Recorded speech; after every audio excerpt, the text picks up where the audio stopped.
السلام علیکم دوستوں، آج کی ویڈیو میں ہم بینکنگ سیکٹر کی بات کریں گے اور اسلامک بینکنگ سسٹم کے بارے میں بات کریں گے۔ جیسا کہ آپ لوگ جانتے ہیں کہ تقریباً کل کی بات ہے جب ہمارے فائنانس منسٹر اسحاق ڈار صاحب نے ایک پریس کانفرنس کی اور انہوں نے فیصلہ کیا کہ جو سپریم کورٹ کا شریعہ بینچ کا فیصلہ ہے جو کہتا ہے کہ بھئی آپ نے جتنے بھی کنونشنل بینک ہے اس کو ایک ٹائم پیریڈ کے اندر جو ہے اسلامک بینکس کے اندر کنورٹ کر دینا ہے، تو ہمارے اور اس پہ جو ہے گورنمنٹ نے اپیل فائل کی ہوئی تھی ریویو پٹیشن کی۔ سو گورنمنٹ نے کہا ہے کہ ہم ان اپیلس کو ہم وڈرا کریں گے اور یہ جو شریعہ بینک کا فیصلہ ہے اس کو ہم منوان تسلیم کرتے ہوئے جتنے بھی کنونشنل بینکس ہیں ان کو ہم اسلامک بینکس میں کنورٹ کریں گے، اور یہ عمل کرنے سے ان کا خیال ہے کہ جو ہمارا بینکنگ سسٹم ہے وہ اسلامک ہو جائے گا اور وہ سود سے پاک ہو جائے گا۔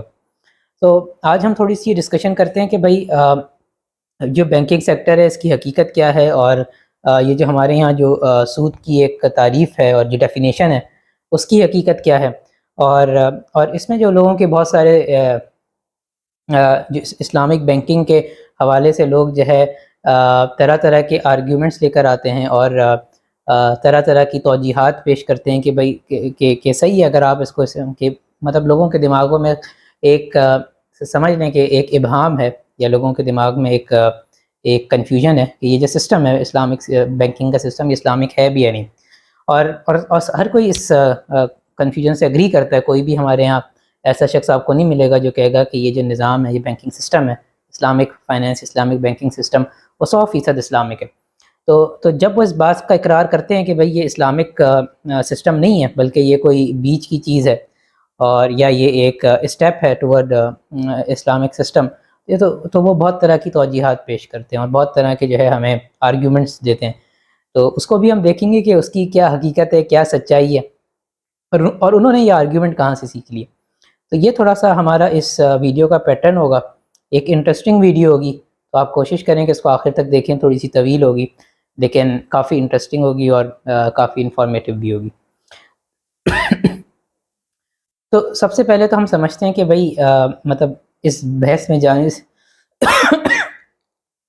تو سب سے پہلے ہم سمجھتے ہیں اور اس بحث میں جانے سے پہلے کہ اسلامک بینکنگ کیا ہے اور کنونشنل بینکنگ کیا ہے، یہ جو بینکنگ سیکٹر ہے اس کی ضرورت ہی ہمیں کیوں پیش آئی، یا جو موجودہ ماڈرن اکنامک سسٹم ہے اس میں بینکنگ کی کیا افادیت ہے۔ تو بینکنگ سسٹم کو سمجھنے سے پہلے ہمیں یہ سمجھنا پڑے گا کہ بھئی یہ بینکس جو ہیں اس کے کسٹمرز کون ہیں، کیونکہ جب بھی آپ کسی انڈسٹری کو یا کسی اینٹیٹی کو سمجھنے کی کوشش کریں گے تو آپ سب سے پہلے دیکھیں گے کہ اس کے میجر سٹیک ہولڈرز کون ہیں، اور یہ اینٹیٹی جو بنی ہے یہ کس کے فائدے کے لیے بنی ہے، کس کو بینیفٹ دے رہی ہے۔ تو ہم بھی سب سے پہلے یہی جاننے کی کوشش کریں گے کہ بھئی یہ جو بینکنگ سیکٹر ہے اس کا سب سے بڑا سٹیک ہولڈر کون ہے۔ تو اگر آپ بینکس کی پروفٹ اینڈ لاس اسٹیٹمنٹس کو اٹھائیں گے یا آپ ان کی انکم اسٹیٹمنٹ کو اٹھائیں گے تو آپ دیکھیں گے کہ جو میجر اسٹریم آف ریونیو ہے بینکس کا وہ ہے کارپوریٹ فائنینسنگ، جس کا مطلب ہے کہ جو آپ کی کمپنیز ہیں، اور جب ہم کمپنیز کی بات کرتے ہیں تو ہمارا مطلب یہ ڈیفینیشن یا جو چیز یا جو لوگ اس کے اندر کور ہوتے ہیں وہ لمیٹڈ لائبلٹی کے اسٹرکچر پہ بنی ہوئی اینٹیٹیز ہوتی ہیں، صحیح۔ اس میں کوئی پارٹنرشپ یا کوئی انڈیویجول بزنس جو ہے کارپوریٹ فائنینسنگ کا پارٹ نہیں ہوتا، بلکہ یہ لمیٹڈ لائبلٹی کی ماڈل پہ کہ کارپوریٹ اسٹرکچر پہ بننے والی کمپنیز ہوتی ہیں جو کہ کارپوریٹ فائنینسنگ کا پارٹ ہوتی ہیں۔ وہ پرائیویٹ کمپنیز بھی ہو سکتی ہیں، وہ لسٹڈ بھی ہو سکتی ہیں، اور ان کی کوئی اور شکل بھی ہو سکتی ہے، فار ایگزامپل وہ اسٹیٹ اون کمپنیز بھی ہو سکتی ہیں۔ تو بنیادی طور پہ جو بینکنگ سیکٹر ہے وہ اس جو آپ کی اکانومی کا یہ سیکٹر ہے اس کو فائنینس کرتا ہے۔ اچھا، اب ہم سب سے پہلے سمجھتے ہیں کہ یہ جو کسٹمر بیس ہے جو کارپوریٹ سیکٹر ہے اس کے اسٹرکچر کو سمجھتے ہیں کہ یہ ہے کیا، کیونکہ یہ سب سے جو ہے یہ یوزر ہے بینک کا، یہ سب سے بڑا اسٹیک ہولڈر۔ تو اگر آپ اس ماڈل کو انالائز کریں تو آپ کو حیرانی ہوگی یہ جان کے کہ جو پہلی کمپنی تھی جو اس ماڈل کے اوپر اسٹیبلش ہوئی تھی وہ ایسٹ انڈیا کمپنی تھی، ٹھیک ہے، جو کہ لمیٹڈ لائبلٹی کی بنیاد پہ بنی تھی۔ اور اس کے پیچھے جو خیال تھا وہ یہ تھا کہ بھئی دنیا کے اندر جتنے بھی بزنسز ہیں اس کا تعلق ایک نیچرل پرسن سے ہے، ٹھیک ہے، کہ مسٹر اے مسٹر بی سے ہے یا مسٹر جان سے ہے، اور مسٹر جان جب مر جاتا ہے تو وہ بزنس اس کا ختم ہو جاتا ہے۔ تو انہوں نے کہا کہ بھئی یہ جو بزنس کا کوئی سسٹم ایسا بنایا جائے کہ ایک شخص کے مرنے کے بعد بھی وہ سسٹم جو ہے قائم رہے، وہ کمپنی یا بزنس قائم رہے۔ تو انہوں نے کہا کہ ہم کیا کرتے ہیں کہ ہم ایک ایسی اینٹیٹی بناتے ہیں جس میں ہم بہت سارے لوگوں کو کہتے ہیں کہ آپ انویسٹ کریں اور ان کو ہم سرٹیفکیٹ دیتے ہیں، اور وہ کمپنی ان کے نام سے نہیں چلے گی بلکہ اس کمپنی کا کچھ اور نام ہوگا. تو اس وقت انہوں نے اس کمپنی کا نام ایسٹ انڈیا کمپنی رکھا. تو یہ صرف ایسٹ انڈیا کمپنی ایک کمپنی نہیں تھی، بلکہ بہت ساری اور بھی کمپنیز تھیں جو کہ اسی ماڈل پہ کام کرتی تھی، لیکن یہ اسی دور کی بات ہے. اچھا، اب جب انہوں نے یہ کمپنی اسٹیبلش کی تو اس کے ساتھ انہوں نے دو کام کیے. انہوں نے کہا کہ بھائی ایک کانسیپٹ وہ لے کر آئے جس کو کہتے ہیں کارپوریٹ ویل. اب اس کا کیا مطلب ہے؟ اس کا مطلب یہ ہے کہ بھائی یہ جو کمپنی ہے جو آپ نے ایکس وائی زی یا ایسٹ انڈیا کمپنی بنا دی، یہ اس کی اپنے سگنیچرز ہوں گے، اس کی اپنی اسٹیمپ ہوگی، ٹھیک ہے.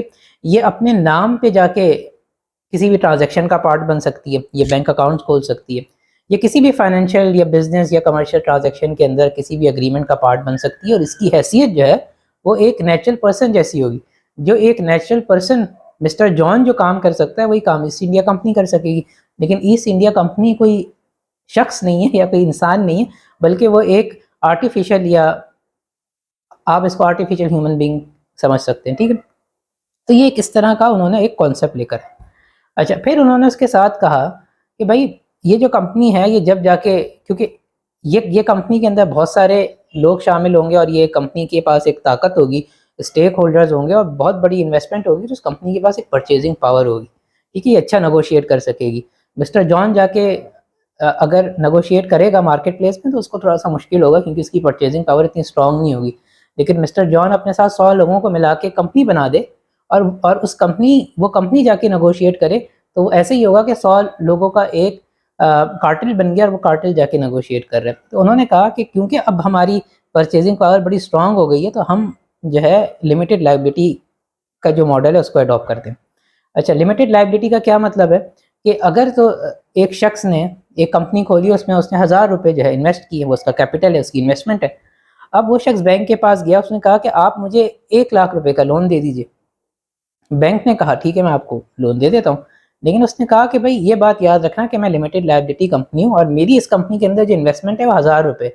اگر تو میں ڈیفالٹ کرتا ہوں، صحیح ہے، تو پھر آپ مجھ سے، تو میں ایک مسٹر جان جو ہوں وہ ذمہ دار ہوں صرف 1000 روپے کی حد تک، ٹھیک ہے. اگر تو یہ بزنس کے اپنے ایسٹس ہیں، یہ بزنس کی ایکویٹی ہے، لائبلٹی ہے، ان سب کو سیٹل کرنے کے بعد آپ کو آپ کے 1,00,000 روپے نہیں ملتے تو آپ میرے پاس نہیں آ سکتے اور مجھے نہیں کہہ سکتے کہ مسٹر جان یہ مجھے جو ہے آپ کے بزنس کو بیچ کے جو ہے صرف 80,000 ملیں، 20,000 آپ دو. تو مسٹر جان کہے گا کہ بھائی میں صرف 1,000 کے حد تک جو ہے جواب دوں اور میں 1,000 کے حد تک جو ہے اس میں پارٹیسپیٹ کروں گا، باقی 19,000 جو ہے وہ آپ کا نقصان ہے، آپ بھگتو، ٹھیک ہے. اور اس سے اور کمپنی ہی لمیٹڈ لائبلٹی کیوں بن سکتی ہے؟ یہ ایک پارٹنرشپ ہوتی ہے وہ ان لمیٹڈ لائبلٹی ہوتی ہے، ایک سول پروپرائٹر ہوتا ہے وہ ان لمیٹڈ لائبلٹی کے اسٹرکچر پہ کام کرتا ہے. صرف ایک کمپنی ہی کیوں لمیٹڈ لائبلٹی کے کارپوریٹ اسٹرکچر میں کام کر سکتی ہے؟ اس کی بنیادی وجہ یہ ہے کہ اس کے پیچھے بہت سارے لوگ موجود ہیں اور ان سب لوگوں کی پرچیزنگ پاور کیونکہ جب جمع ہو جاتی ہے تو کمپنی کی پرچیزنگ پاور اتنی اسٹرانگ ہو جاتی ہے کہ وہ اپنی مرضی کا اگریمنٹ کر سکتی ہے، ٹھیک ہے. وہ مارکیٹ کو مینوپولیٹ کر سکتی ہے، وہ مارکیٹ کو اپنے ٹرمز پہ اگری کرا سکتی ہے. تو اس لیے کمپنی کے پاس اسٹرانگ پرچیزنگ پاور ہوتی ہے فائنینشیل مارکیٹ میں، تو وہ جا کے لمیٹڈ لائبلٹی کی بنیاد پہ قرض لے لیتی ہے. اب ایک شخص جو کہ سول پروپرائٹرشپ کی بنیاد پہ یا پارٹنرشپ کی بنیاد پہ بزنس کرتا ہے، کیونکہ اس کی لائبلٹی ان لمیٹڈ ہے تو وہ قرضہ بھی چھوٹا لیتا ہے، ٹھیک ہے.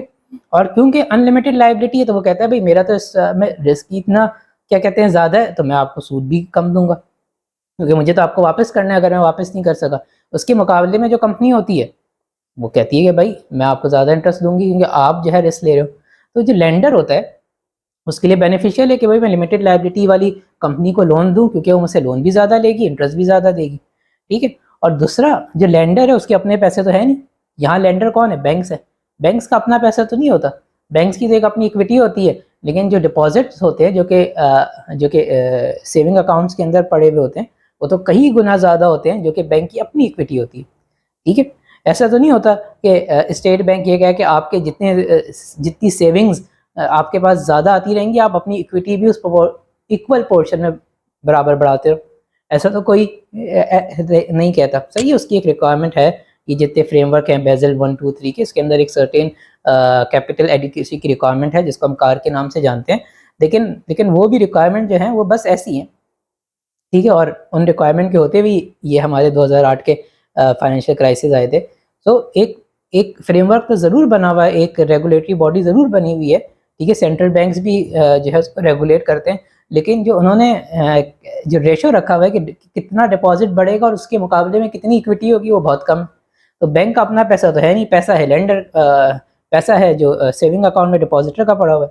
اب اس نے پیسہ دینا ہے آگے، تو اس کا اپنا پیسہ ہوتا ہے، اس کو خوف زدہ ہونا کہ بھئی میں رسکی جگہ نہ لگاؤں، میں سول پروپرائٹر کو دوں، کیونکہ وہاں تو ان لمیٹڈ لائبلٹی ہے. ٹھیک ہے، تو آپ دیکھیں کہ بینکس کے لیے جو ایس ایم ای سیکٹر ہے، جو کہ آپ کہتے ہیں اسمال اینڈ میڈیم انٹرپرائز، وہ ایسا سیکٹر ہے جہاں پارٹنرشپ اور آپ کی سول پروپرائٹرز ہوتے ہیں. لیکن وہ جو چنک ہے وہ بہت چھوٹا ہے. صحیح ہے، اسٹیٹ بینک پتہ نہیں کون سی اسکیمیں نکالتا ہے کہ بھئی ایس ایم ای سیکٹر کو زیادہ لون دے، لیکن بینکس جو ہیں وہ کبھی بھی ایس ایم ای سیکٹر کو لون نہیں دیتے، جبکہ ایس ایم ای سیکٹر کے اندر رسک کم ہے، کیونکہ وہاں تو انلمیٹڈ لائبلٹی ہے سول پروپرائٹر پہ یا جو پارٹنرشپ کے اندر جتنے بھی پارٹنرز ہیں. اور اس کے مقابلے میں کمپنی جو کہ لمیٹڈ لائبلٹی والی ہے، بینکس ان کو لون دیتے ہیں. ٹھیک ہے، تو یہ پورا اسٹرکچر سمجھنے کا مقصد یہ ہے کہ ہمیں یہ سمجھ آ جائے کہ یہ بینکس جو ہیں یہ ان کا سب سے بڑا اسٹیک ہولڈر کون ہے، اس کا سب سے زیادہ فائدہ کس کو ہوتا ہے. تو بنیادی طور پہ اس کا جو فائدہ ہے وہ کارپوریٹ سیکٹر کو ہوتا ہے. اچھا، اب ہم تھوڑا سا انالائز کرتے ہیں کہ بھئی یہ جو کارپوریٹ سیکٹر ہے لمیٹڈ لائبلٹی کی بنیاد پہ بنا ہوا ہے، کیا یہ کارپوریٹ سیکٹر اسلامی ہے؟ تو اسلام کا فلسفہ تو بڑا واضح ہے. اسلام کہتا ہے کہ بھئی جس شخص نے ادھار لیا ہے اس شخص کو ادھار واپس کرنا ہے. اور یہاں تک اسلام کہتا ہے کہ اگر تم نے کسی شخص سے ادھار لیا ہے تو تم اس کو احسن انداز میں واپس کرو، کیونکہ اس مشکل وقت میں تمہارے کام آیا، اس نے تمہیں ادھار دیا. ٹھیک ہے، اچھا، اور اس کے علاوہ اسلام کیا کہتا ہے کہ بھئی جس شخص نے ادھار دیا اگر وہ مر جائے تو اس کی نماز جنازہ اس وقت تک نہ پڑھی جائے جب تک کہ وہ اس شخص کا ادھار پورا نہ ہو. ٹھیک ہے، اور ہم نے دیکھی ہیں بھئی اس طرح کی بہت ساری روایات ہیں، بہت سارے واقعات ہیں کہ حضور صلی اللہ علیہ وسلم نے ایسے لوگوں کی نماز جنازہ نہیں پڑھائی. ٹھیک ہے، جب تک کسی نے آ کے ان کے جتنے بھی ان پہ ادھار تھے وہ جو ہے اس کو سیٹل نہیں کیا، یا پھر جس پہ ان کا ادھار تھا اس سے معاف نہیں کیا، اس وقت تک ان کی نماز جنازہ نہیں پڑھائی گئی. ٹھیک ہے، تو اسلام تو ادھار کے بارے میں بڑا سخت رویہ رکھتا ہے کہ بھئی اگر تو آپ نے ادھار لیا ہے تو آپ اس کو واپس کریں، کیونکہ اگر آپ نے ادھار لیا اور آپ اس کو واپس نہیں کرتے تو یہ جو آپ کا پورا جو سوسائٹی کے اندر ایک فائنینشیل ٹرسٹ ہوتا ہے وہ ٹوٹ جاتا ہے. ٹھیک ہے، ایسے تو کوئی بھی شخص لے گا، ادھار لے گا، ڈیفالٹ کر جائے گا. ٹھیک ہے، اور جو شخص آپ کو ادھار دے رہا ہے وہ اس کی اپنی محنت کا پیسہ ہے نا، وہ آپ پہ احسان کر رہا ہے، اور آپ اس کا احسان کیسے لوٹاتے ہیں؟ آپ کہتے ہیں بھئی میری تو لمیٹڈ لائبلٹی ہے، میں اپنی انویسٹمنٹ تک کا ذمہ دار ہوں.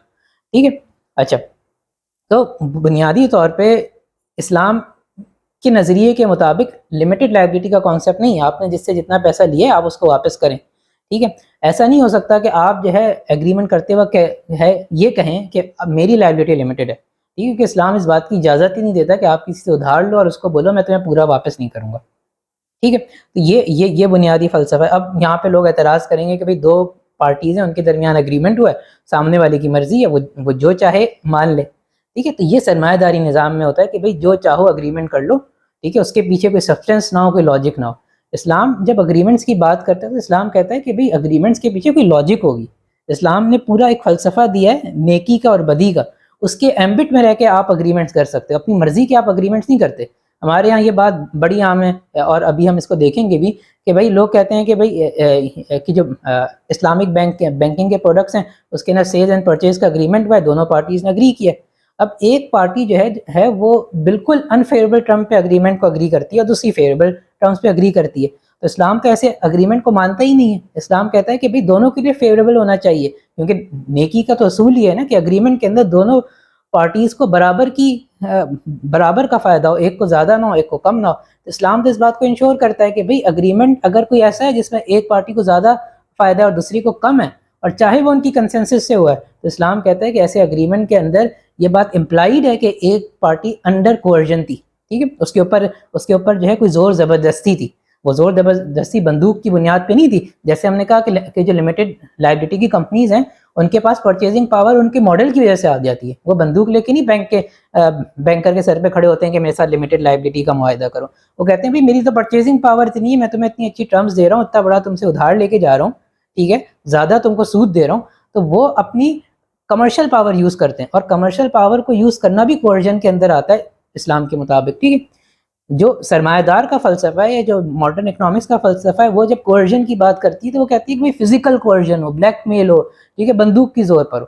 اسلام کہتا ہے بھی اگر آپ کی فائنینشیل ڈومیننس بھی ہے مارکیٹ کے اندر اور اس بنیاد پہ لوگ آپ کی بات بھی مان رہے ہیں تو وہ اسلام کی نظر میں کوئرژن ہے، ٹھیک ہے۔ وہ اگریمنٹ جس میں دونوں پارٹیز برابر نہیں ہیں، وہ اسلام کی نظر میں جو اگریمنٹ ہے وہ جائز ہی نہیں ہے، کیونکہ اسلام بنیادی طور پہ اخلاقیات کی بنیاد پہ، نیکی اور بدی کی بنیاد پہ اپنا قانون بناتا ہے، ایتھکس کی بنیاد پہ اپنا قانون بناتا ہے۔ اور اخلاقیات اور ایتھکس کی اگر ہم بات کریں تو وہاں تو ہر ایگریمنٹ کے اندر دونوں پارٹیز کو سملر بینیفٹس ہونا چاہیے، کوئی بھی ایگریمنٹ دونوں کے لیے ون ون سچویشن کریٹ کرے، نہ کہ ایک کے لیے ون اور دوسرے کے لیے جو ہے لاس یا لوزنگ سچویشن جو ہے وہ کریٹ کرے۔ تو یہ بنیادی فلسفہ ہے اسلام کا۔ تو اسلام لمیٹڈ لائبلٹی کمپنیز کا ویسے ہی خلاف ہے۔ اسلام کہتا ہے بھی لمیٹڈ لائبلٹی میں تھوڑی کام کرو گے، تم پارٹنرشپ میں کام کرو یا تم سول پروپرائٹر میں کام کرو، ٹھیک ہے۔ اچھا، اب ایک اور یہاں پہ مسئلہ ہے جو ہمیں سمجھنے کی ضرورت ہے کہ بھئی جب ہم بزنس کی بات کرتے ہیں تو کیا ایک شخص ہے، ایک مسٹر جان ہے، اس نے جو ہے فار ایگزامپل فرنیچر کا بزنس کرنا ہے، اب اس کے پاس اتنی انویسٹمنٹ نہیں ہے کہ وہ اپنا کارخانہ لگائے۔ وہ ایک شخص کے پاس گیا اور اس نے کہا کہ بھئی میں بزنس کرنا چاہتا ہوں، آپ مجھے لون دے دو۔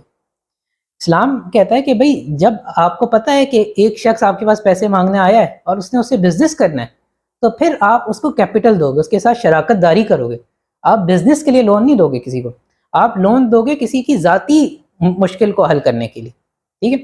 تبھی اسلام نے کہا کہ بھئی اگر تمہیں کوئی لون دیتا ہے وہ تم پہ احسان ہے، کیوں؟ کیونکہ وہ تمہاری ذاتی مشکل ہے، ٹھیک ہے، اس کے لیے تمہیں وہ لون دے رہا ہے، نہ کہ تمہیں اس کام کے لیے لون دے رہا ہے کہ تم اس پیسے کو لو اور کہیں پہ انویسٹ کرو اور اس سے منافع کماؤ، ٹھیک ہے۔ اسلام کہتے ہیں اگر کوئی شخص تم سے اس لیے لون لینے کے لیے آ گیا کہ اس نے اس پیسے کو کہیں پروفٹ وینچر میں لگانا ہے اور اس سے منافع کمانا ہے تو تم اس کو لون نہیں دو گے، تم اس کے ساتھ شراکت داری کرو گے۔ کیوں؟ اگر تم اس کو لون دو گے تو کیا ہوگا؟ اگر میں کسی شخص کو لون دوں گا بزنس کے لیے تو اس سے کیا ہوگا کہ جو شخص لون دے رہا ہے یا میں جو شخص ہوں جو لون دے رہا ہوں، میرے پاس ایک ایڈڈ ایڈوانٹیج ہوگا کہ وہ چاہے اپنے بزنس میں پروفٹ کمائے یا نہ کمائے لیکن اس کو مجھے دینا پڑے گا، اور سامنے والے کے لیے کیا، اس کے سر پہ تلوار لٹکی ہوئی ہے کہ یار میں بزنس میں منافع کروں نہ کروں مجھے اس کو دینا پڑے گا، اور میں جو ہے ایک جو ہے فکس پروفٹ ارن کر رہا ہوں گا، ٹھیک ہے۔ اسی طرح سامنے والا شخص اگر بزنس میں پیسہ لگائے، ٹھیک ہے، اور اس نے مجھے کہا کہ میں آپ سے 10% پہ لے رہا ہوں اور وہ ایسے کاروبار میں پیسہ لگا دے جہاں اس کو مارکیٹ 30% دے رہی ہے، تو میں ایک اپرچونیٹی سے محروم ہو گیا نا کہ میں نے اس کو اپنا پیسہ دیا جس کو میں مارکیٹ میں لگاتا تو شاید 30% کما سکتا تھا، لیکن میں صرف 10% کما رہا ہوں، ٹھیک ہے۔ تو اسلام دونوں سینیریوز کے اندر دونوں پارٹیز کو جو ہے وہ ایک ون ون سچویشن میں رکھنا چاہتا ہے۔ تو اس لیے بزنس کے لیے لون دینے کی کوئی صورت اسلام کے اندر موجود ہی نہیں ہے۔ لون آپ کسی کو دے سکتے ہو اس کی ذاتی ضروریات کی بنیاد کے لیے، اس کو اپنے بچے کو پڑھانا ہے، یا اس کو جو ہے صحت کے لیے چاہیے، یا اس کو اپنے بچوں کی شادی کے لیے چاہیے، ٹھیک ہے، جس کو وہ جا کے خرچ کر دے، نہ کہ اس کو پروفٹ وینچر میں لگائے۔ تبھی اسلام کہتا ہے تم کسی کو ادھار دو تو نیت کر لو کہ تم اس کو اللہ کے لیے دے رہے ہو، ٹھیک ہے، اور تم اس کو معاف کر دو گے، ٹھیک ہے۔ اور تم اس وقت تک اگر تم نے کسی کو ادھار دیا تو تم اس وقت تک اس سے ادھار نہ مانگو اگر وہ نہیں دیتا جب تک تم تنگی میں نہ ہو۔ تو اسلام یہ ترغیبات کیوں دیتا ہے لون کے حوالے سے؟ ایک طرف تو اسلام کہتا ہے کہ بھئی اگر کوئی شخص نے کسی سے لون دیا اور اس ادھاری میں مر گیا تو اس کا جنازہ نہیں پڑا، دوسری طرف لون دینے والے کو کہتا ہے کہ بھئی تم اس سے اس وقت تک مانگو نہیں جب تک تم تنگی میں نہ ہو، ٹھیک ہے، اس کو فورس نہ کرو، کیونکہ اسلام کا جو پورا لون کا کانسیپٹ تھا وہ احسان کی بنیاد پہ تھا، وہ کسی کی ذاتی مشکل کو حل کرنے کے لیے تھا، نہ کہ اس کو جو ہے ایک پروفیٹیبل وینچر بنانا تھا، ٹھیک ہے۔ پھر تو کوئی بھی شخص کام نہیں کرے گا، وہ جس کے پاس پیسے ہوں گے وہ لون دیتا پھرے گا، ٹھیک ہے۔ تو پھر اکانومی کے اندر کوئی بھی ویلیو ایڈیشن کیسے ہوگی، کوئی بھی پروڈکٹیو سیکٹر کیسے کام کرے گا؟ وہاں پہ صرف فائنینشیل انسٹیٹیوشنز جو ہے کام کریں گے، ٹھیک ہے۔ تو پھر کیا ہوگا؟ اس سوسائٹی کے اندر صرف جو ہے انٹرسٹ انکم پہ لوگ گزارا کریں گے، کوئی بھی کام کرنا پسند نہیں کرے گا، اور اس کا جو پروڈکٹیو سیکٹر ہے جس نے واقعی جی ڈی پی کے اندر کنٹریبیوٹ کرنا ہے وہ بڑھے گا ہی نہیں، ٹھیک ہے۔ اور یہ ہم دنیا کے اندر دیکھتے ہیں، آج دنیا کے اندر آج اتنا سرمایہ ہے اور میجورٹی آف دا جو سرمایہ ہے وہ کہاں لگا ہوا ہے؟ وہ فائنینشیل سیکٹر میں لگا ہوا ہے، ڈیریویٹیوز کے اندر لگا ہوا ہے، ٹھیک ہے۔ وہ لوگ ڈویڈنڈ انکمز ارن کر رہے ہیں، لوگ کیپٹل گینز ارن کر رہے ہیں، ٹھیک ہے، لوگ انریلائز گینز ارن کر رہے ہیں، ٹھیک ہے، لوگ انٹرسٹ انکم ارن کر رہے ہیں، یہ ساری پیسو انکم ہے، صحیح۔ تو یہ کیوں آج ہماری اکانومی کے اندر پیسو انکم اتنی زیادہ ہے اور سرمایہ کیوں ان سیکٹرز میں لگا ہوا ہے؟ کیونکہ ہم نے راستے کھول دیے لوگوں کے لیے، آسان راستے کھول دیے، لوگوں کو پروڈکٹیو سیکٹر سے ہٹا دیے، ٹھیک ہے۔ تبھی آج دیکھیں، آج جو ہم کیا کہتے ہیں، یو ایس ہے، اپنے آپ کو سب سے بڑی اکانومی کہتا ہے، سب سے بڑی جمہوریت کہتا ہے، وہاں آپ حال دیکھیں امپلائمنٹ کا، ٹھیک ہے، ان کا حال خراب ہوا ہوا ہے، ٹھیک ہے، ان امپلائمنٹ ہے۔ یورپ اپنے آپ کو ترقی یافتہ کہتا ہے، وہاں ان امپلائمنٹ کے ریٹس دیکھ لیں۔ تو یہ ترقی یافتہ ممالک جن کے پاس اتنا سرپلس کیپٹل ہے، کیوں وہاں پہ ان امپلائمنٹ ہے؟ کیونکہ اس کی بنیادی وجہ یہ ہے کہ وہاں پہ لوگ پیسو انکمز ارن کر رہے ہیں، نہ کہ جو ہے پروڈکٹیو سیکٹرز کے اندر جا کے جو ہے پیسہ لگا رہے ہیں اور محنت کر رہے ہیں۔ تو یہ بنیادی خاکہ ہمیں اکانومی کا پہلے سمجھنا ہوگا، پھر ہم بینکنگ سیکٹر کو سمجھ سکتے ہیں۔ اچھا، اب ہم ایک اور چیز کو سمجھتے ہیں۔ ابھی ہم نے سمجھا کہ بھئی بینک کا سٹیک ہولڈر کون ہے۔ اب ہم دیکھتے ہیں کہ بینک کے پاس انفلو کہاں سے ہوتا ہے، جو بینک آگے لون دے رہا ہے اس کا انفلو کیسے ہوتا ہے؟ تو ایک تو جو بھی بینکر ہوگا اس نے جو اپنی انیشیل انویسٹمنٹ کی ہوگی وہ ہوگی، اور اس کے علاوہ وہ کیا ہوگا، مارکیٹ سے ڈپازٹس لیتا ہوگا۔ اچھا، اب اس بات کو آپ نے بڑے غور سے سمجھنا ہے کہ بینکنگ کام کیسے کرتی ہے۔ تو ہوتا کیا ہے کہ ایک بینک جو ہے اس کے پاس فار ایگزامپل 1000 روپے آئے ایز اے ڈپازٹ، ایک بندہ تھا، اس نے آئے، اسے اپنے پیسے رکھوا دیے، ٹھیک ہے۔ بینک نے کہا کہ یار یہ بندہ نے میرے پاس پیسے رکھوائے سیونگ اکاؤنٹ میں، اور اس نے کہا کہ میں 5 سال بعد جو ہے یہ سیونگ سرٹیفکیٹس ہیں، اس نے 5 سال کی میچورٹی پہ رکھوا دیے۔ اب 5 سال جب میچور ہوں گے تو اس کے بعد آ کے مجھ سے 1000 روپے لے گا۔ تو بینک کہتا ہے کہ میں اس کے پیسے رکھنے سے اچھا نہیں ہے کہ یہ پیسے جو 1000 روپے ہیں میں اس کو آگے دے دیتا ہوں، ٹھیک ہے۔ اچھا، بینک نے سوچا کہ شاید یہ ارلی ٹرمینیشن بھی کرا سکتا ہے، تو میں یہ کرتا ہوں کہ اس کے جو 1000 روپے ہیں اس میں سے 900 روپے آگے دے دیتا ہوں، 100 روپے رکھ لیتا ہوں کہ اگر ارلی ٹرمینیشن آ جائے، کوئی پارشل اماؤنٹ اس کو لینی پڑ جائے تو اس کو وہ اماؤنٹ مل جائے۔ اب بینک نے کیا کیا، بینک نے کہا کہ 10% جو ہے وہ میں رکھ لیتا ہوں اور باقی 90% میں 900 روپے کسی اور کو دے دیتا ہوں تاکہ کسی کا بھلا ہو جائے۔ ٹھیک ہے، بینک بڑا نیک آدمی ہے، ٹھیک ہے، مولوی مفتی صاحب ہیں، تو مفتی صاحب نے کہا کہ میں 90 روپے یہاں پڑے رہیں گے، کسی بندے کو دیتا ہوں، کاروبار میں لگائے گا، اس کا گھر چلے گا۔ انہوں نے 900 روپے دے دیے کسی صاحب کو۔ اچھا، اب جب انہوں نے اس کو 900 روپے دیے لون کے لیے، وہ بھی لون انہوں نے دیا 5 سال کا، اس نے کہا کہ میں آپ سے لانگ ٹرم لون لے رہا ہوں، میں نے فیکٹری لگانی ہے، تو آپ مجھے 900 روپے دیجیے، میں اس سے فیکٹری لگاؤں گا۔ تو اب بینک نے کیا کیا کہ بولا کہ صحیح ہے، آپ حضرت یہ لے لیجیے 900 روپے۔ اب اس کا بھی ایک اکاؤنٹ کھول دیا بینک کے اندر 900 روپے کا۔ اب 1000 روپے کا ایک ڈپازٹ ہولڈر ہے اور ایک دوسرا شخص ہے جس کا 900 روپے کا اکاؤنٹ کھلا ہوا ہے، ٹھیک ہے، جس کو آپ نے لون دیا۔ اب بینک کے پاس ڈپازٹ کتنے ہو گئے، 1900 روپے۔ اب بینک نے کہا کہ یار، کیونکہ بینک ایک نیک متقی مفتی صاحب، انہوں نے کہا 900 روپے میں اس کو 5 سال کے لیے دیے، یہ ایک دن میں تھوڑی 900 روپے خرچ کر دے گا، کچھ پیسے خرچ کرے گا۔ تو انہوں نے کہا کہ 10% میں روک لیتا ہوں، باقی 900 روپے آگے دے دیتا ہوں، ٹھیک ہے۔ تو انہوں نے 90 روپے روک لیے اور 880 روپے آگے ایک اور شخص بولا حضرت آپ لے لو، ٹھیک ہے، آپ کاروبار کرو، ٹھیک ہے، کیونکہ کاروبار میں اللہ نے بہت رزق رکھا ہے، آپ کہاں نوکری کرتے پھر رہے ہو۔ ان کو بھی دیا کہ بھئی آپ لو، اس سے کاروبار کرو۔ انہوں نے بھی کہا کہ بھئی 8 بہت پیسے ہیں، ایک دن میں تو خرچ نہیں ہوں گے، مجھے آپ 3 سال کا لون دیجیے۔ تو وہ 880 روپے بھی ڈپازٹ کا پارٹ بن گئے، ٹھیک ہے۔ 1000 روپے، 900 روپے، 880 روپے، آپ اس کو سم کر لیں کتنے بن جاتے ہیں، ٹھیک ہے۔ تو یہ ہو گئی بنیادی بات۔ اچھا، اب اس کے بعد دوبارہ ایک اور شخص کو انہوں نے کہا کہ بھئی یہ بھی تو 880 روپے سارے تو نہیں کرے گا، اس کے بھی میں 10% رکھتا ہوں، آگے کر دیتا ہوں۔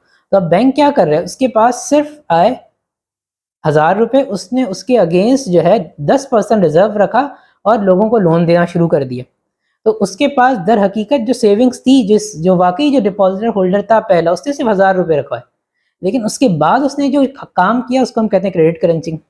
اب سوال یہ پیدا ہوتا ہے کہ یہ جو کام بینکس کرتا ہے، کیا یہ کام اسلامک ہے، کیا یہ کام کرنا چاہیے؟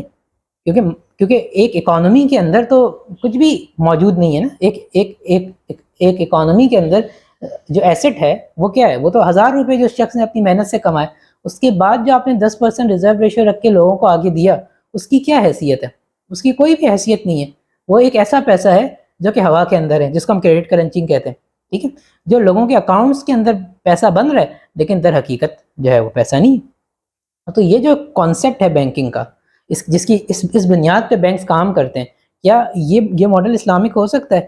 کیا اسلام اس بات کی اجازت دیتا ہے کہ بھئی ایک ایسٹ جو ایگزسٹ ہی نہیں کرتا، ایک چیز جو ایگزسٹ ہی نہیں کرتی، آپ اس کو جو ہے آرٹیفیشلی کریٹ کرو، ٹھیک ہے؟ تو اسلام تو کبھی بھی اس بات کی اجازت نہیں دیتا، اس لیے اسلام جو ہے ڈیریویٹیوز کی بھی اجازت۔ تو یہ ایک اور جو ہے بینک کا ایک بہت امپورٹنٹ آسپیکٹ ہے جو ہمیں سمجھنے کی ضرورت ہے۔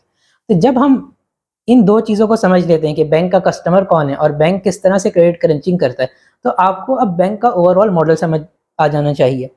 اچھا، اب سوال یہ پیدا ہوتا ہے کہ ان سب باتوں کے بعد اسلامک بینک کس طرح سے آپریٹ کرتے ہیں؟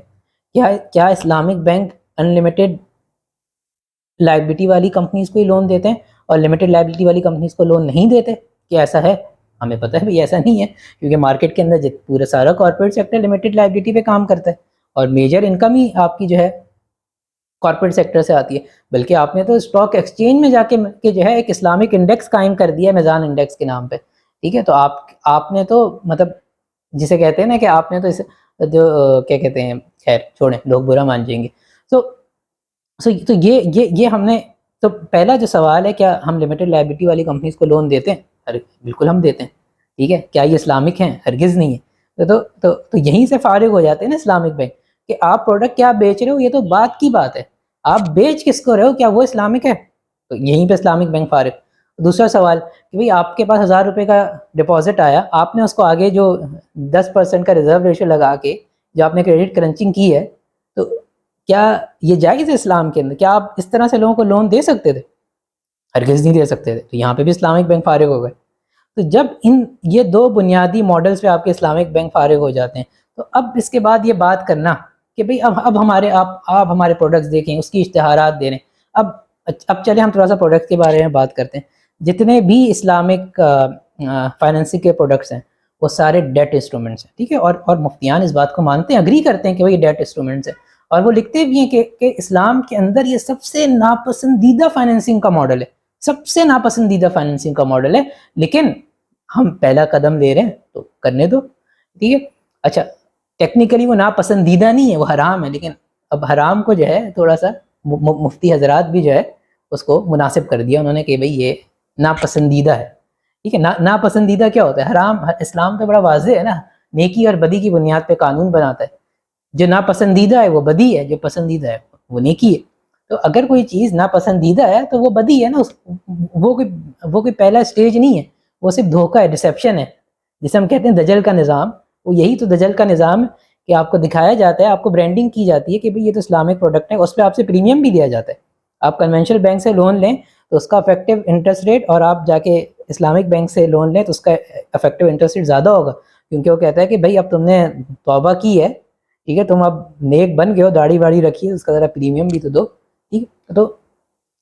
تو یہ آپ کی حقیقت ہے اسلامک بینک کی۔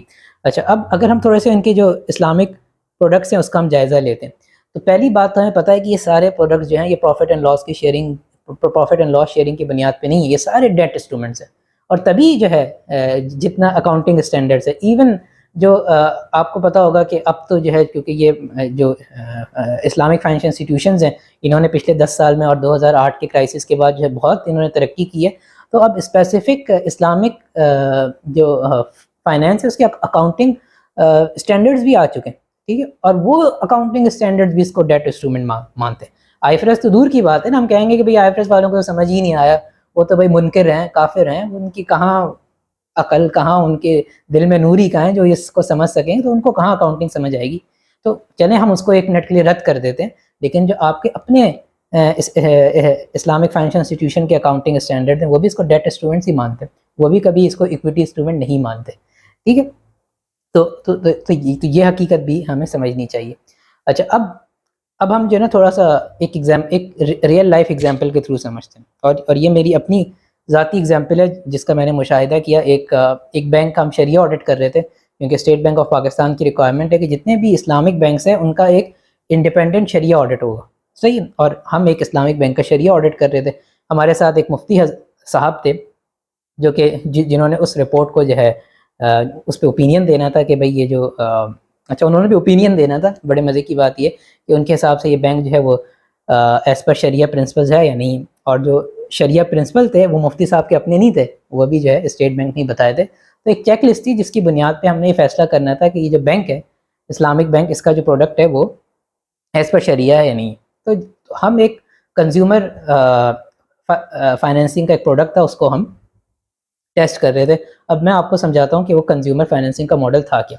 سب سے پہلے ہم یہ سمجھتے ہیں کہ بھئی ہم کرنا کیا چاہ رہے تھے، تو وہ ایک ٹیکنیکلی کنزیومر فائنینسنگ کیا ہوتی ہے کہ ایک شخص کو بائک چاہیے، جنریٹر چاہیے، فریج چاہیے وغیرہ وغیرہ، جو کہ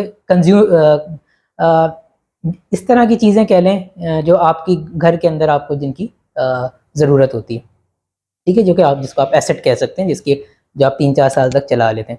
تو اس طرح کی چیزوں کے لیے جو ہے بینک عام شخص کو لون وہ فائنینسنگ کر رہا تھا. اب اس کا آپ ماڈل سمجھیے، بڑا انٹرسٹنگ سا ماڈل ہے. میں بینک کے پاس گیا، میں نے کہا کہ بھائی یہ لائٹیں شائٹیں بڑھی جا رہی ہیں ہمارے علاقے میں، لوگوں نے بہت کنڈے لگائے ہوئے ہیں، تو آپ مجھے جنریٹر کے لیے فائنینسنگ دیں. بینک نے کہا ٹھیک ہے، بالکل آپ صحیح جگہ پر آئیں، آپ نے صحیح جو ہے حلال فائنینسنگ کا جو طریقہ ہے آپ نے جو ہے اس کو سلیکٹ کیا، تو آپ نے بڑا اچھا کام کیا. تو انہوں نے کہا کہ صحیح ہے، ہم آپ کو فائنینسنگ کریں گے. تو انہوں نے مجھے دیا ایک فارم، ٹھیک ہے، اور اس فارم کے اندر کیا لکھا تھا کہ ہم آپ کو فار ایگزامپل 1,00,000 روپے کا جنریٹر ہے، اور اس نے مجھے ایک فارم دیا، بولا سر آپ یہ سائن کریں. اب میں ایک پڑھا لکھا آدمی، میں نے کہا چلو میں پڑھ لیتا ہوں. ٹھیک ہے، ہمیں لوگوں نے نصیحت کی تھی کہ بھائی کیونکہ آپ چارٹرڈ اکاؤنٹنٹ ہو تو اگریمنٹ جو ہے نا سائن کر کے یا کسی بھی صفحے پہ سائن کرنے سے پہلے پڑھ لیا کرو. جب اس فارم کو پڑھا تو اس میں لکھا ہوا تھا کہ آپ کو ہم 1,00,000 روپے کا گوشت بیچ رہے ہیں. میں تو جنریٹر خریدنے آیا تھا، یا آپ نے مجھے کہا بھائی یہ گوشت ووشت بیچنا شروع کر دی. تو پھر بینک والے نے کہا دیکھیے میں آپ کو 1,00,000 روپے کا گوشت دے رہا ہوں، ٹھیک ہے، آپ اس گوشت کو لے کے آپ اگریمنٹ کریں مجھ سے کہ میں آپ سے 1,00,000 روپے کا گوشت خرید رہا ہوں. میں نے کہا صحیح ہے، میں اگریمنٹ کر لیتا ہوں، 1,00,000 کا گوشت میرا ہو گیا. اب اس نے کہا کہ آپ جائیے اور اس کو جا کے ایک گوشت بیچنے والی کمپنی ہے الشہیر، اس کو جا کے آپ بیچ دیجئے. میں نے کہا اچھا کتنے کا بیچوں؟ اس نے کہا کہ آپ اس کو بیچ دیجئے 1,50,000 روپے کا. میں نے کہا اچھا. اور اس نے مجھے ایک اور فارم دیا، اس میں لکھا ہوا تھا پہلے میں نے پرچیز اگریمنٹ سائن کیا تھا گوشت کا، میں سیل اگریمنٹ سائن کر رہا ہوں الشہیر کے نام پہ. اسی وہیں پہ بیٹھے بیٹھے میں نے سائن کیا کہ 1,00,000 روپے کا میں نے یہ گوشت آپ کو دے دیا. اچھا، اب الشہیر نے کہا کہ بھائی آپ نے بڑا اچھا کام کیا ہے کہ آپ نے جو ہے جو آپ کا جو بیچ میں بروکر ہے وہ اسلامک ہے، مفتی ہے، تو میں آپ جب مجھے پروڈکٹ یہ گوشت 1,00,000 کا بیچو گے، میں آپ کو نقد میں اس کی پیمنٹ کروں گا. ٹھیک ہے، اس نے مجھے فوراً سے 1,50,000 روپے دے دیے. میں وہیں بینک میں بیٹھا ہوں، مجھے الشہیر والے نے 1,50,000 روپے دے دیے. اچھا، بینک نے کہا کہ اب یہ 1,50,000 روپے آپ نے کما لیے، یہاں بیٹھے بیٹھے آپ آئے، آپ نے گوشت خریدا 1,00,000 روپے کا، 1,50,000 کا آپ نے گوشت بیچا، اب آپ یہ 1,50,000 لو اور جا کے مارکیٹ سے جنریٹر خرید لو.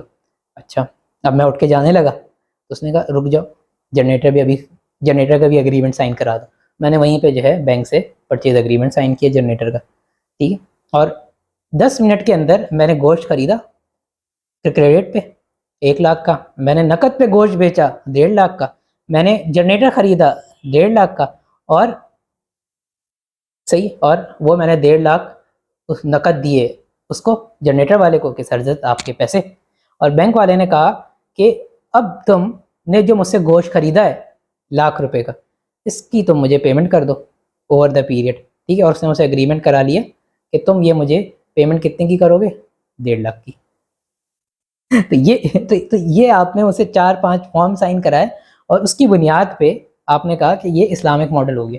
اب کوئی شخص یہ سوچے کہ بھائی یہ کیا، میں جنریٹر خریدنے آیا، آپ نے مجھے 5 منٹ کے اندر جو ہے گوشت کے فارم سائن کرا دیا، آپ نے اسے گوشت بکوا دیا، وہیں جنریٹر بھی خریدوا دیا، یہ کس طرح کا ماڈل ہے؟ ٹھیک ہے، تو آپ نے بنیادی طور پہ کیا کیا، آپ نے وہی کنزیومر فائنینسنگ جو کنونشنل بینک کی تھی وہی رکھی، وہی انٹرسٹ ریٹ رکھے.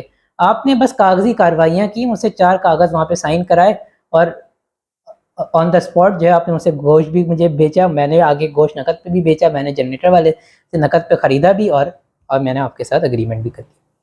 ٹھیک ہے، تو کیا آپ اس کو اسلامک فائنینسنگ کہیں گے؟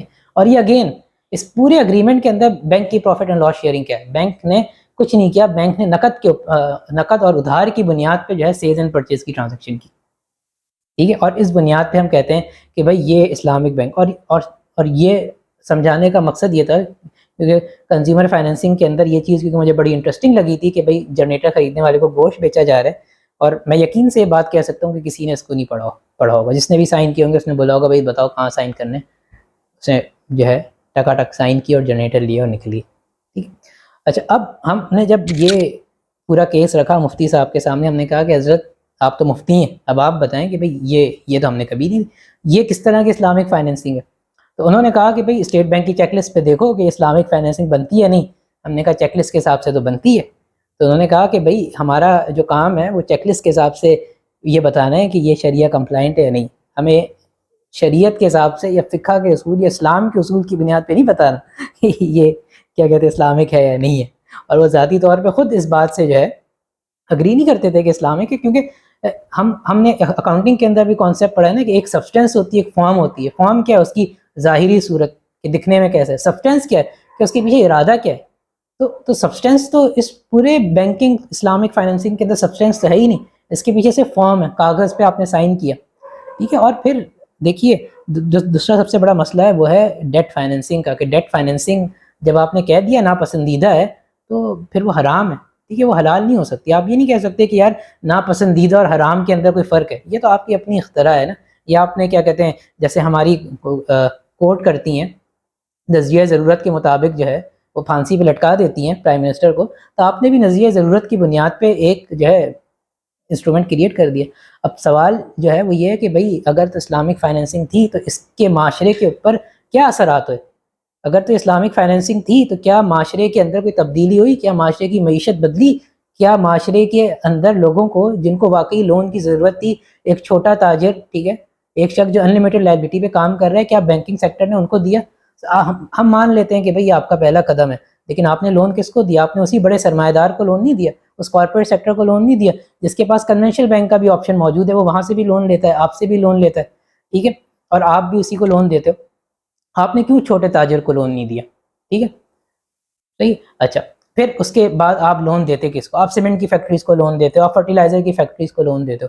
اور ہم سب کو پتہ ہے کہ یہ سیمنٹ کی فیکٹریز، یہ فرٹیلائزرز، ان کی حقیقت کیا ہے؟ یہ انوائرمنٹل ڈیگریڈیشن میں سب سے زیادہ ان کا جو ہے سب سے زیادہ ان کا کنٹریبیوشن ہے. یہ اپنے لیبر کے ساتھ کیا کرتا ہے؟ ٹھیک ہے. تو ایک اسلامک بینک اپنے بینک کے اندر تو اس بات کو میک شور کرتا ہے کہ بھئی کوئی عورت جو ہے برقع پہن کے نہیں آئے گی. وہ الگ بات ہے کہ اس کا جو سی ایف او ہے وہ ٹائی پہن کے بیٹھا ہوا ہے. تو یہ بھی تو منافقت نہیں ہے؟ اس کو بھی پگڑی پہنا کے بٹھاؤ نا سی ایف او سی او کو، کیونکہ وہ تو سرمایہ دار کا ہے، وہ آئے گا نہیں آپ کی بینک میں. لیکن خواتین کو انہوں نے جو ہے پردے کے اندر برقع اور دوپٹہ پہن کے بٹھا دیا. سی ایف او صاحب جو ہے ایک بینک میں ہم گئے، وہاں کے سی ایف او صاحب ڈانٹتے تھے جو ٹائی پہن کے فائنانس ڈپارٹمنٹ میں نہیں آتا تھا. لیکن اس بینک کے اندر، اس بینک کے ہیڈ آفس کے اندر کوئی خاتون بغیر دوپٹے کی نہیں آ سکتی تھی. یہ منافقت نہیں ہے؟ تو مطلب اتنی بنیادی جگہ پہ آپ کی منافقت ہے، تو پھر آپ سے انسٹرومنٹ بینکنگ سیکٹر یا اس کے اوور آل ماڈل کے بارے میں کیا بات کریں گے؟ اور آپ کسی بینک میں چلے جائیں، آپ کسی اسلامک برانچ میں چلی جائیں، وہاں آپ کو خاتون دکھیں گی برقعے کے اندر دوپٹہ پہنے ہوئے، حضرت جو ہے ٹائی لگائی بھی ہوگی انہوں نے، ٹھیک ہے، ان سے سانس لیا نہیں جا رہا ہوگا. تو یہ منافقت آپ نے کیوں کی؟ کیونکہ آپ کی بنیاد جو ہے وہ منافقت کی بنیاد پہ ہی آپ نے یہ سسٹم بنایا نا. آپ نے سرمایہ دار کو تحفظ دینے کے لیے بنایا نا. آپ کو پتہ ہے کہ کل جو ہے عوام کھڑی ہو جائے گی اور سوال کرے گی کہ بھئی تم نے اسلام کے ملک پہ نام لیا تھا نا، تو اس کے انسٹیٹیوشن اسلامک کیوں نہیں ہے؟ تو تم ان کو جھوٹ، ڈسیپشن اور دجل کی بنیاد پہ کہو گے بھئی اسلامک فائنینشل انسٹیٹیوشنز تو ہیں. کون کہتا ہے کہ ہم اسلامک نہیں ہیں؟ تو آپ بنیادی طور پہ آپ پہلا قدم نہیں اٹھا رہے. اور اسلام نے کبھی کہا آپ سے؟ اسلام نے تو کہا کہ پورے کے پورے دین میں داخل ہو جاؤ. ٹھیک ہے، سب سے بڑی مثال ہے جب جو صلح حدیبیہ کی مثال ہے کہ حضور حج کے لیے نکلے، جب دیکھا کہ جو مکہ کی اسٹیبلشمنٹ ہے وہاں سے ریزسٹنس آ رہی ہے، ٹھیک ہے. اور حج کے بارے میں کیا ہے کہ زندگی میں ایک بار کرنا ہے، فرض ہے، اب نبی ہے، نبی کو کرنا ہے حج، ٹھیک ہے. اب نبی اس وقت یہ سوچے کہ بھئی یہ تو بھئی اب فرض ہے، اگر میں نے حج نہیں کیا تو میری امت تو کرے گی نہیں، کہ بھئی نبی نے جو فرض حج نہیں کیا تو امت کہاں سے کرے؟ میں کوئی نیگوشیٹ کروں، کچھ بیچ کا راستہ نکالوں، حج کر کے واپس آ جاؤں، ٹھیک ہے. سسٹم کی ریزسٹنس ہے، پہلا قدم تو اٹھاؤں، ٹھیک ہے. لوگوں کے اندر تھوڑا سا جذبہ تو آئے، مکے والے دیکھیں تو کہ بھئی ایک نبی جس کو مکہ سے ہجرت کرنے پہ مجبور کیا تھا آج واپس آئے. تو حضور صلی اللہ علیہ وسلم یہ کر سکتے تھے کہ بھئی صحیح ہے، ہم کوئی بیچ کا راستہ نکالتے ہیں، کوئی پہلا قدم اٹھاتے ہیں اور جا کے حج کر لیتے ہیں. لیکن حضور صلی اللہ علیہ وسلم نے اس وقت کیا کیا؟ جو صلح حدیبیہ کی، وہ ایک کہتے ہیں کہ اس کو مطلب اس کی جو ٹرمز تھیں وہ ایڈورس ٹرم کے اوپر انہوں نے ایک اگریمنٹ کیا، جس پہ جو ہے حضرت عمر رضی اللہ تعالیٰ نے اعتراض بھی کیا کہ بھئی یہ آپ کیسا اگریمنٹ کر رہے ہیں، ٹھیک ہے. وہاں پہ جمہوریت تھی، آج ہم اپنے ملا سے سوال نہیں کر سکتے، لیکن وہاں صحابہ تھے، وہ نبی سے سوال کر سکتے تھے. تو وہاں جمہوریت تھی، جمہور تھا، سوچیں آزاد تھی، تو انہوں نے سوال کیا کہ بھئی کیسا اگریمنٹ کر رہے ہیں حضرت آپ، ٹھیک ہے، تو پھر قرآن نے آیت نازل کی کہ بھائی یہ تو بھائی ہم نے آپ کو فتح مبین دی ہے۔ اچھا، پھر اس کے بعد کیا ہوا کہ انہوں نے جب حضور صلی اللہ علیہ وسلم نے یہ صلح حدیبیہ کی جو کہ ایڈورس ٹرم کے اوپر اگریمنٹ تھا، اس کے بعد جو ہے مکہ فتح کیا، ٹھیک ہے، کچھ 3 سے 4 سال بعد تقریباً مکہ فتح کیا، ٹھیک ہے، جس کے بعد لوگ جو ہے جوک در جوک دین کے اندر داخل ہوئے، اور پھر جب آپ نے مکہ کو فتح کیا، اس پہ اپنا نظام قائم کیا، پھر جا کے آپ نے حج کیا۔ تو بنیادی طور پہ ہمیں ان اسٹیپس کو سمجھنے کی ضرورت ہے۔ بھائی قرآن کیا کہہ رہا ہے؟ قرآن کہہ رہا ہے کہ بھائی دین میں پورے کے پورے داخل ہو۔ قرآن تو نہیں کہہ رہا بھائی اسٹیپ اسٹیپ لے کے داخل ہو۔ تو آپ کو مولوی کو کس نے کہا کہ بھائی اسٹیپ اسٹیپ لے کے داخل ہو؟ ٹھیک ہے، تو مولوی سے سوال پوچھا جائے نا کہ بھائی یہ تم نے جو حکمت نکالی ہے کہ بھائی میں ایک اسٹیپ لوں گا، کس نے، مطلب کس کی ریکوائرمنٹ ہے؟ قرآن نے تمہیں کہا کہ بھائی ایک اسٹیپ لو؟ قرآن نے کہا یا تو مان لو اس نظام کو یا اس نظام کو نہ مانو، یا تو جد و جہد کرو اس نظام کو بدلنے کی۔ ایسا تو نہیں ہو سکتا کہ تم اسٹیپ اسٹیپ لے کے چلو، کیونکہ اسٹیپ لینے کے چکر میں کیا ہے کہ آپ اس نظام کا اعلی کار بن رہے ہیں نا، اور آپ لوگوں کو جھوٹ میں، ڈسیپشن میں، دجل میں ڈال رہے ہیں۔ لوگوں کو تو لگ رہا ہے کہ بھائی اسلامک فائنینسنگ آ گئی، لیکن حقیقت کیا ہے؟ اسلامک فائنینسنگ تو نہیں ہے، ٹھیک ہے، ایک جھوٹ ہے، ایک منافقت ہے، ٹھیک ہے۔ تو یہ جو اسٹیپ اسٹیپ لینے کی کوئی بات نہیں ہے، نہ ہی اسلام ہم سے ایکسپیکٹ کرتا ہے کہ ہم اسٹیپ بائی اسٹیپ لے کے کوئی اسلامی نظام لائیں۔ اسلام کہتا ہے بھائی پورے کے پورے داخل ہو جاؤ یا پورے کے پورے چھوڑ دو، بیچ کا کوئی راستہ نہیں ہے، ٹھیک ہے، کیونکہ نیکی اور بدی کی بنیاد پہ سسٹم بنتا ہے اسلام کا۔ تو نیکی کا تعین کرو، ٹھیک ہے، اس کی بنیاد پہ سسٹم بناؤ، اور وہ سسٹم جو ہے اس نیکی کو پروموٹ کرے گا اور بدی کو روکے گا۔ تو یہ اسلام کا ہم سے مطالبہ، اسلام کا کہیں ہم سے اسٹیپ وائز چلنے کا مطالبہ نہیں ہے۔ اور دوسرا، اسلام ہمیں اسلام سکھاتا بھی نہیں ہے۔ اسلام ہمیں سمپل سکھاتا ہے بھائی اہدنا الصراط المستقیم، سیدھے راستے پہ چلنے کی جو ہے توفیق مانگو۔ تو ہم سے مانگا گیا ہے کہ بھائی اس نظام کو قائم کرنے کی آپ جد و جہد کریں، ٹھیک ہے، جو بھی انسانیت کی بنیاد پہ نظام بنے گا، ٹھیک ہے۔ اسلام ہم سے کہتا ہی نہیں بھائی اسٹیپ وائز جو ہے آپ کوئی نظام بنائیں، پہلے آپ ایسا بنائیں، پھر ویسا بنائیں، پھر ایسے کریں ویسے کریں۔ اسلام کی ہم سے ایکسپیکٹیشن ہی نہیں ہے۔ تو ہم نے خود سے یہ انٹرپریٹیشن کیوں کر لی؟ جب قرآن واضح ہے اور پھر حضور صلی اللہ علیہ وسلم کی اپنی سنت واضح ہے، تو اس کے بعد تو پھر کسی چیز کی ضرورت ہی نہیں پڑتی نا۔ پھر کسی مولوی، پھر یہ ڈیبیٹ کرنا کہ مولوی کی سمجھ زیادہ ہے، کامن سینس ہے نا، ہر انسان کی سمجھ ایک جیسی ہے۔ اور پھر یہ جو ہمارے ہاں ایک یہ آرگیومنٹ دیتا ہے نا کہ مولوی کو دین زیادہ آتا ہے، مولوی نے دین کہاں سے سیکھا ہے؟ آج مولوی کو جو مدرسے کے اندر جو نصاب پڑھایا جا رہا ہے، وہ نصاب کس کا بنایا ہے؟ وہ انگریز کا بنایا ہوا نصاب۔ آپ جا کے تاریخ پڑھیں مسجد عالیہ کلکتہ کی، ٹھیک ہے، اس مسجد کو بنایا انگریز نے، اس کے اندر پہ یہ درس نظامی کا پورا جو نصاب ہے جس پہ آج علماء ہمارے فارغ ہوتے ہیں، یہ کس کا بنا؟ انگریز کا بنایا ہوا نظام ہے۔ اور اس پہ تو ہر مکتبہ فکر کے عالم نے اس مسجد کے بارے میں کتابیں لکھی ہیں، اور اس کی جو ہے انہوں نے اس کے بارے میں باتیں لکھی ہیں کہ انگریز نے کیا کیا۔ لیکن آج کسی بھی مکتبہ فکر کے عالم کے اندر اتنی ہمت ہے کہ یہ جو درس نظامی بن کے آ گیا، اس کو بھی جا کے تھوڑا سا دیکھے اور بولے کہ بھئی یہ درس نظامی ہے کیا؟ اس بنیاد پہ تو تم سرمایہ دار کے لیے فتویٰ دینے والے ملا بنو گے، ٹھیک ہے، تم فتوے بیچو گے، اور آج ہو رہا ہے۔ آج یہ پورا اسلامک بینکنگ کا سسٹم ہے، یہ اسی وجہ سے۔ تو یہ بنیادی خاکہ ہمیں سمجھنے کی ضرورت ہے۔ ہمیں پہلے کرنٹ ایگزسٹنگ سسٹم کو سمجھنا ہے۔ ہم کرنٹ سسٹم کو نہیں سمجھتے، ہم نہیں سمجھتے کہ یار آج کا نظام کیسے چل رہا ہے۔ ہمیں بڑی جلدی ہوتی ہے آلٹرنیٹ سسٹم ڈھونڈنے کی۔ تو آلٹرنیٹ سسٹم ڈھونڈنے سے پہلے اس نظام کو تو سمجھیں کہ یہ نظام کی حقیقت کیا ہے، تاکہ ہمیں کوئی دھوکہ نہ دے سکے۔ تو پہلی منزل جو ہے نظام کو سمجھنے کی ہے۔ پھر دوسری منزل ہے کہ ہم یہ سمجھیں، پھر اس کے بعد ہمیں یہ سمجھنا ہے کہ آلٹرنیٹ سسٹم کیا ہے۔ اور آلٹرنیٹ سسٹم کا مطلب یہ نہیں ہوگا کہ بھئی اس میں ہر چیز یہی پارلیمنٹ رہے، یہی جوڈیشری رہے، یہی اسٹیبلشمنٹ رہے، یہی ڈی ایچ اے کنٹونمنٹ رہے، اس میں اسلامک فائنینسنگ کا نظام آ جائے۔ تو یہ نظام تو پھر پورا بدلے گا نا، اس کے ہر انسٹیٹیوٹ پہلے بدلیں گے نا، اس کا پورا آئین بنے گا نا۔ آپ رہتے ہیں قانونی ریاست کے اندر جو آئین کی بنیاد پہ چلتا ہے، آئین پارلیمنٹ بناتی ہے، صحیح، اور پارلیمنٹ کیا کہتے ہیں، میجورٹی کے ساتھ، 2/3 میجورٹی کے ساتھ آئین بدل سکتی ہے۔ تو اس ملک میں، اس طرح کے ملک میں کبھی بھی انسانیت کی بنیاد پہ تو کبھی بھی کوئی حکومت قائم نہیں ہوگی نا، کیونکہ جس کا بھی سیلف انٹرسٹ ہوگا اس سسٹم میں، وہ آئے گا 2/3 میجورٹی لے کے اور آئین بدل دے گا۔ 18ویں ترمیم دیکھ لیں، اس سے بڑی مثال کیا ہو سکتی ہے؟ تو اس ملک کے اندر، اس نظام کے اندر، اس پارلیمانی نظام کے اندر، اس قانونی ریاست کے اندر، اس انٹرنیشنل اسٹیبلشمنٹ کے اندر رہ کے اگر کوئی یہ سوچے کہ ہم صرف فائنینشیل انسٹیٹیوشنس کو صحیح کر لیں تو سب صحیح ہو جائے گا، تو ہرگز ایسا نہیں ہوگا، یہ ہماری خام خیالی ہے۔ اور یہ جو کرنٹ فائنینشیل انسٹیٹیوشنز ہیں، جو اسلامک بینک ہیں، یہ کچھ بھی نہیں ہے، یہ صرف اور صرف ایک پولیٹیکل ریولوشن کو روکنے کا طریقہ ہے۔ اگر کوئی آج اٹھ کے یہ نعرہ لگائے کہ بھئی آپ کا نظام تو انسانیت کی کے جو اصول ہیں اس کی بنیاد پہ نہیں بنا ہوا، تو ہم کہیں گے بھئی کیا بات کر رہے ہیں، ہمارا فائنینشیل انسٹیٹیوشن دیکھو، بینکنگ کو دیکھو ذرا، اسلامک اصول سے پاک ہے، تم یہ بات کیسے کر سکتے ہو؟ تو پھر آپ کے پاس کیا جواز ہوگا؟ تو آپ نے دیکھیں، ایک تو ہے کہ بھئی جو برائی ہے وہ کھل کے آپ کے سامنے ہے، ٹھیک ہے، اس کی جو ہے آپ نے جو ہے اس کے خلاف آپ نے ریزسٹ کرنا ہے. لیکن اگر برائی ایک منافقانہ روش اور ایک اسلام کے پیکیجنگ میں چھپ کر ہے تو اس کی آپ نے بھرپور مزاحمت کرنی ہے، ٹھیک ہے. وہ کیونکہ اس برائی سے بہت بری ہے جو کھلے عام ہے. کھلے عام تو سب کو پتہ ہے نا. اب اسلام کا لبادہ اوڑھ کے جو برائی آتی ہے وہ تو بھائی جو عام شخص ہے وہ تو کہے گا بھائی اسلامی کہ آپ کیا بات کر رہے ہو، کون سا نظام، ہماری تو ریاستی اسلامی ہے. لیکن قریب کا حال تو وہی ہے، ٹھیک ہے. وہی سرمایہ دار جو ہے ان بینکنگ انسٹیٹیوشن سے پیسہ اٹھاتا ہے. ایک جو ایس ایم ای سیکٹر ہے، جو آپ کا انڈیویجول ہے یا آپ کا سول پروپرائٹر ہے یا پارٹنرشپ ہے جس کی، اس کو کوئی لون دینے کے لیے تیار نہیں.